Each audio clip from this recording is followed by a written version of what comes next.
begitu menerawang, bagaikan gelap tak kunjung terang. Manakala hati sedang gundah gulana, menonton suatu isyarat untuk dilalui.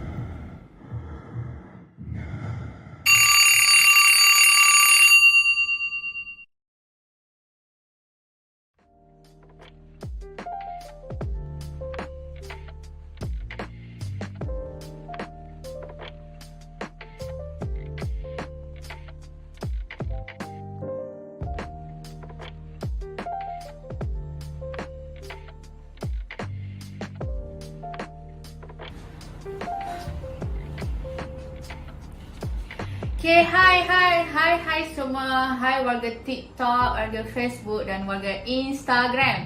Hai yang mana baru join, share link live I sekarang. Okay. So hari ni I nak share tips tentang I punya looks. Okay, I buat bad girl looks makeup hari ni. Okay, cantik tak? Cantik kan? So I nak you guys rate I punya looks hari ni. Okay, you guys boleh komen.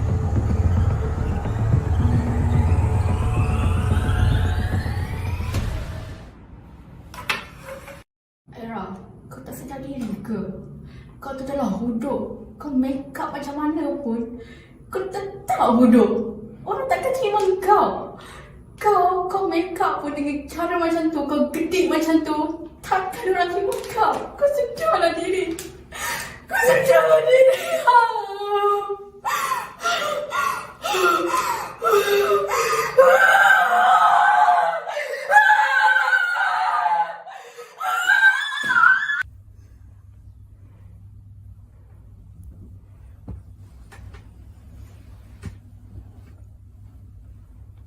Kau ingat muka kau cantik ke? Contoh sana, contoh sini. Kau ni attention ke? Ingat kau cantik ke? Makeup tebal macam tu. Ni tebal macam cincang perempuan, pula tu. orang tak hamak lah dengan muka kau.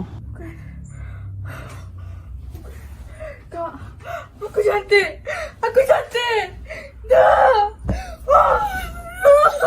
Aku cantik. Aku cantik. Aira! Kau dah kenapa? Aira! Kau kenapa? Kau okey tak ni? Aira! Aira, kau okey tak ni Aira? Aira, kau okey tak? Aira, aku tengok kau dah makin teruk sekarang Aira, kemurunan. Kau kena jadi diri sendiri. Kau kena yakin yang semua ciptaan Tuhan tu cantik. Tolonglah jadi diri sendiri Aira. Kau kuat. Aku tak mampu. Boleh Aira, kau boleh. Aku yakin dengan diri kau.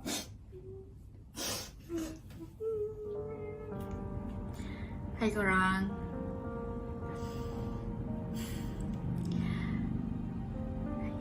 Yes, Aira tahu hari ni Aira tak macam selalu.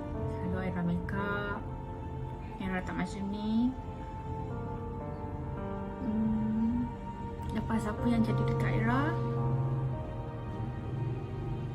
Aira tersedar something. Aira nak korang just jadi diri sendiri. Korang tak perlu nak jadi orang lain. Tak payah nak bersungguh untuk jadi orang lain yang korang tak mampu nak jadi. Ya, korang rasa korang buat macam mana pun orang akan terima korang, tapi tak kan? So, nasihat Aira kepada semua yang ada dalam live Aira sekarang, korang just be yourself, okay?